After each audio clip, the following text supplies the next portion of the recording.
So I want you to get two things out of this video. And first, we're going to cover some numbers about deaths in war.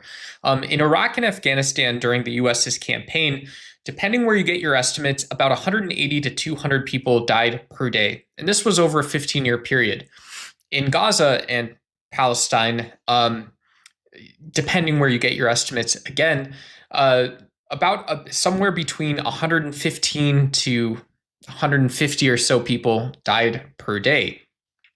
And finally, in the Korean War, which was a very violent civil war, depending where you get your estimate, about 2,000 to 5,000 people died on any given day. And so here's the first point I want you to get out of this video is if you are studying conflict and you're studying justice and you wonder how societies recover, you might look at this weird paradigm of industrial nations making a decision for geopolitical power to go to war in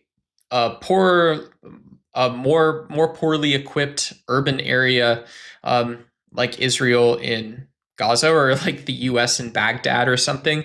And, this sort of urban warfare paradigm with planes, tanks, trains, automobiles, and modern firearms seems to result in this fairly consistent sort of number of deaths.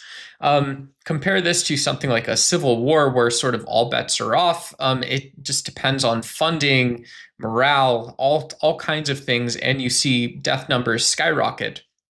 The second point is to develop a healthy level of skepticism for incompetent networks and especially shill networks like Fox News and Al Jazeera. Both of those latter two are absolutely horrendous. Now, during the Korean War, at any point in time, did having radios or ham radios or televisions make people stop fighting? It did not. And this was true in a lot of different conflicts. Perhaps it's the case that in Vietnam and Cambodian campaigns for the United States, as much as it was a campaign, having an active anti-war effort in the news on college campuses did extend political pressure and drew the conflict to a sooner end, where otherwise all you're doing is funding machines of death to go someplace else.